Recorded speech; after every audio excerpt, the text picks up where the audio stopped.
42 ears of sweet corn. That is what Karen and I shucked on the back porch last August, and 40 of those ears came out clean. No worm curled in the tip, no brown chewed mess to cut off and throw to the compost pile. The 2 summers before that, I was cutting the tops off nearly every ear this garden grew, and the aphids on my peppers were so thick the leaves shined with the sticky mess they leave behind. Now, here is what I did not do. I did not spray a single insecticide. I did not buy one thing from the pest control aisle at the garden centre. What I used cost about $4 at the drugstore, and there is a decent chance it is sitting in your bathroom cabinet right now. A plain jar of petroleum jelly. Today I'm going to show you every place in my garden where that jar earns its keep, with the actual numbers out of our harvest log. And stay with me all the way to the end, because the corn trick only works if you time it right. And the timing comes down to one specific thing. The silks on a corn plant do that most gardeners walk right past without ever noticing. I'm Steve Calloway. I've been growing food in the same Midwest backyard for more than 20 years, running side-by-side test beds and writing down what actually happened. My first garden was a jungle of green that gave me about a dozen tomatoes all summer. My wife Karen keeps the harvest log with me now, and these days our problem is giving food away fast enough. So let's talk about the treadmill first, because I spent years on it, and maybe you are on it right now. You see aphids on the pepper plants. You drive to the garden centre. You buy a bottle of spray for about $15. You spray on Saturday. It rains on Tuesday, and the rain washes most of it off the leaves. By the next weekend, the aphids are back, because aphids can go from a few stragglers to a full colony in about a week. So you spray again. By the end of the season, I was 3 bottles in, about $45, and my pepper bed looked worse than my neighbours, who did nothing at all. The test beds finally told me why. The spray was not just killing aphids. It was killing lady beetles and lacewings too, the very insects that eat aphids for a living. A single lady beetle larva can eat several hundred aphids before it grows up. Every time I sprayed, I wiped out my free help along with the problem, and the aphids always came back faster than the lady beetles did. Same space, same effort, completely different result once I stopped. That is when I started testing the jar instead. And hold on to that question about the corn silks, because the answer to it decides whether the corn method fills your freezer or gives you the saddest half-empty ears you ever grew. We will get there.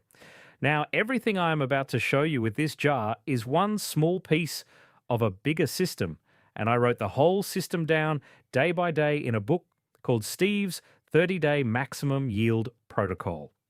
It is 115 pages, laid out as the exact 30-day routine I follow in my own backyard to roughly double what every plant produces, from soil preparation all the way through harvest.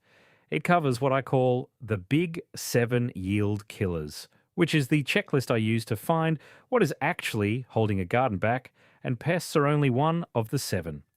It covers feeding for fruit instead of foliage, the strategic pruning that feels wrong the first time you do it, but multiplies production, and the companion planting and succession planting systems with the science behind why each one works. It works in raised beds, in-ground rows, and containers with no extra square footage and no expensive equipment. The book is $17 right now, marked down from $47, and a garden that follows it pays that back in the first few weeks of harvest. Now go ahead and grab your phone and open up your camera, the same one you use to take pictures. Point it at that square code on your screen and hold it steady for a second. A little link will pop up. Give it a tap and it will take you straight to the book. And if you're watching on your phone right now, the link is waiting for you right down below in the description. Take your time. There is no rush at all. I'll wait right here. All right, let's open the jar and get to work in the garden. First, what is this stuff? Petroleum jelly is a soft wax. It does not dry out. It does not wash off in the rain. A bottle of soap spray is done working an hour after it dries, but a band of this jelly on a tomato stake in my backyard stays sticky for 2 to 3 weeks through storms, sprinklers, and July heat. And that gives it 2 jobs against insects. Job 1, it is a wall. A crawling insect like an ant or an earwig will not walk through a deep sticky band because it fouls their legs and they know it. Job 2, it is a trap. A small flying insect that lands on it does not leave. 2 jobs, 1 jar. Every method I'm going to show you is one of those 2 jobs aimed at a specific pest. The first place this jar earns its keep is the sticky trap. And this is the one to start with this weekend. Aphids, whiteflies, and fungus gnats. Here is what you do. Get a plastic cup in the brightest yellow you can find, school bus yellow. If you cannot find a yellow cup, paint a piece of cardboard yellow instead. Take a butter knife. Spread a thin coat of petroleum jelly over the whole outside of that cup.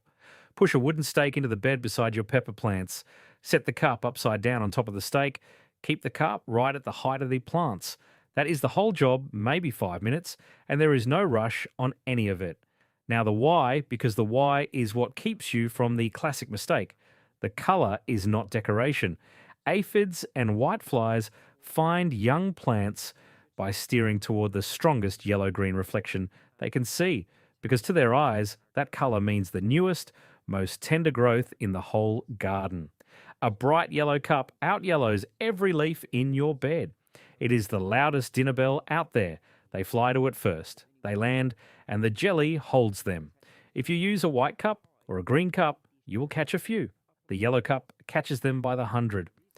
In my test bed 2 summers ago, 1 yellow cup beside the peppers held over 200 whiteflies in the first week. Over 200 on 1 cup, while the sprayed bed next to it was already showing new aphids. The garden doesn't lie. It rewards the system, not the guesswork. 1 maintenance rule. Dust and catch will coat the surface over time. Every 2 weeks, wipe the cup down and spread a fresh coat. Every 2 weeks, that is the schedule. That handles the small flyers. But it leaves you with a second problem, and this one is the reason aphid outbreaks feel like they come out of nowhere. Walk out to a tomato plant with a bad aphid colony some morning and look close at the stem. You will almost always see ants running up and down it like a little highway. Those ants are not passing through. They are farming. Aphids drink plant sap and give off a sweet liquid called honeydew. And ants love it so much that they herd aphids the way we herd dairy cows. They carry aphids up to the newest growth. They move them to better pasture. And here is the part that changes everything. The ants stand guard. When a lady beetle shows up to eat your aphids, the ants drive it off. As long as the ants hold that stem, your free pest control crew cannot get to work. So we do not fight the aphids. We fire the bodyguards. Here is the ant ban, step by step, and take your time with it. Do not put jelly straight onto a green stem or onto bare bark, and I will show you why in a minute. Instead, take a roll of painter's tape. Wrap a band of tape around the base of the tomato stake about 2 inches wide. Wrap a second band around the main stem, low, sticky side out, or over a strip of paper so it never glues to the plant. Now spread petroleum jelly onto that tape band. Make the jelly band at least 1 inch wide. Make it about as thick as a nickel. 1 inch wide, thick as a nickel. That is the speck, and the speck matters. On a fruit tree, do the same job with a wide band of cardboard or cloth tied around the trunk, and put the jelly on the band, never on the bark. What happens next is the satisfying part. The ants hit the band and turn around. Within a day, the highway is empty, and then the lady beetles and the lacewing larvae move in with nobody guarding the herd. In my side-by-side test, the banded tomatoes went from crawling with aphids to nearly clean in about 2 weeks, and I never touched the aphids myself. Not once. The predators did the whole job for free the moment I let them. Remember that one specific thing I said the corn silks do? We are getting closer, and it is worth the wait. But before the corn, 2 more stops. The third place for this jar is your containers and your seedlings. If you grow peppers or tomatoes in pots on a patio, ants and earwigs climb the pot to reach the plant, and earwigs will chew ragged holes in leaves overnight. So give the pot the same treatment as the stake. Tip the pot slightly and run a band of jelly all the way around, up under the rim where the sun does not hit it. All the way around, no gaps, because insects will find a gap the way water finds a crack. For brand new seedlings, cutworms are the heartbreaker, those fat grey caterpillars that ride just under the soil surface and cut a young plant off at the base like a lumberjack. Cut a strip of cardboard about 3 inches tall. Wrap it into a collar around the seedling. Push it 1 inch down into the soil. Then run a thin ring of jelly around the outside of the collar near the top. The collar stops the cutworm at ground level, and the jelly ring turns back anything that tries to climb. Now, the fourth stop is the mistakes, because I made every one of these so you do not have to. Mistake 1, and this is the big one, do not rub the jelly onto leaves or fruit. I know the title of this video says rub it on your crops, and plenty of folks online will tell you to coat the plant itself. I tested it. Leaves breathe through thousands of tiny pores, and a coat of jelly smothers them. Worse, in direct July sun, that shiny coating cooks the leaf underneath it. I burned a beautiful pepper plant, proving that one, and it never fully came back. The jelly goes on stakes, tapes, bands, collars, cups, and rims. It guards the plant. It does not wear the plant. There is exactly one exception on the plant itself, and that exception is the corn method at the end. Mistake 2, a skinny band. Ants are ruthless problem solvers, and if the band is a 1/4 inch wide, they will bridge it, sometimes over the bodies of the ants that got stuck first. I have watched them do it. 1 inch wide, minimum, thick as a nickel. That is the second time I have said it because it is the difference between a wall and a speed bump. Mistake 3, set it and forget it. Sticky surfaces load up with dust and catch. Refresh every 2 weeks or the day after any big dust-blowing storm. And mistake 4, jelly on bare bark or green stems. Young bark can be damaged by petroleum products sitting on it all season. Always band first, tape, cardboard or cloth, then jelly on the band. I also owe you the honest limits because the garden doesn't lie and neither should I. This jar is a wall and a trap. It beats everything that crawls to your plants and most of the small stuff that flies to the colour yellow. It will not stop a cabbage white butterfly that flutters straight down onto your broccoli, or a hornworm moth landing on a tomato leaf, or Japanese beetles dropping onto your beans from the sky. Those need other tools, and I cover the full lineup in the book. Never deal with pests again is the promise on the thumbnail, and here is my tested version of it. For ants, aphids, whiteflies, earwigs, cutworms, and gnats, this $4 jar came closer to that promise in my beds than $45 of spray ever did. And that brings us to the part I promised you at the start. The corn.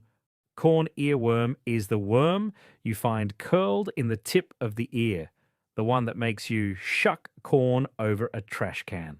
The moth flies in at night and lays her eggs on the corn silks while they are fresh and green. When the eggs hatch, the little worms crawl down the silk channel, straight into the tip of the ear, where no spray on earth can reach them.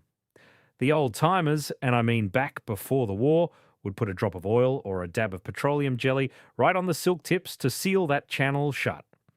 The worm hatches, hits the barrier, and never makes it inside.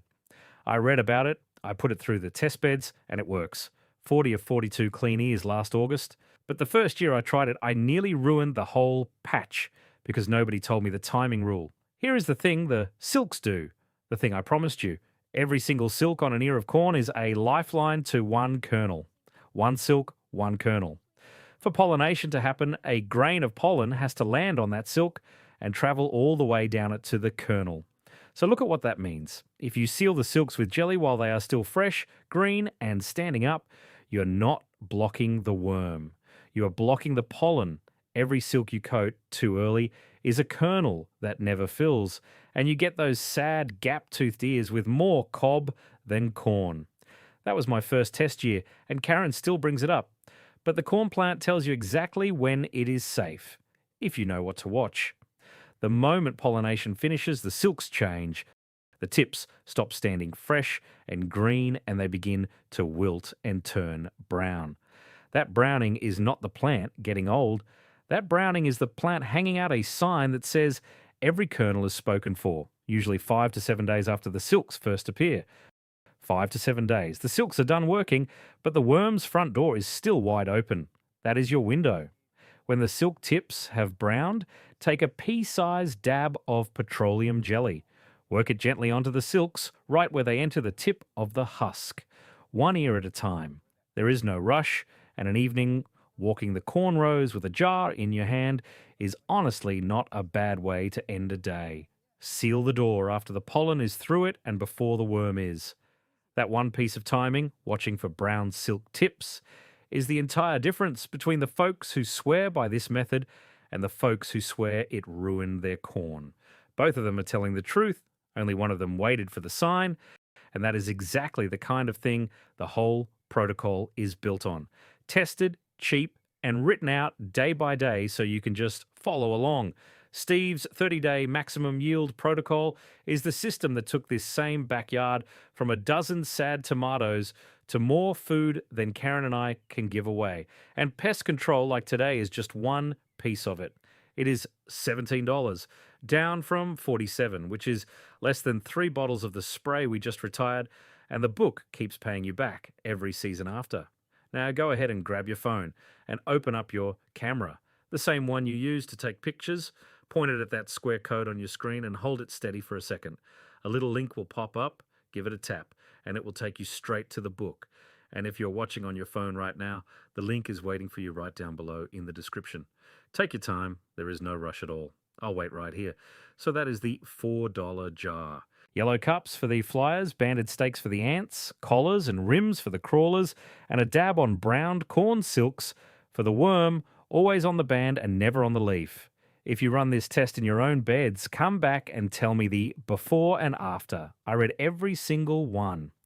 Next time, I am going to show you the $2 watering mistake behind blossom end rot, those black bottom tomatoes, and why the calcium everybody blames is almost never the real problem.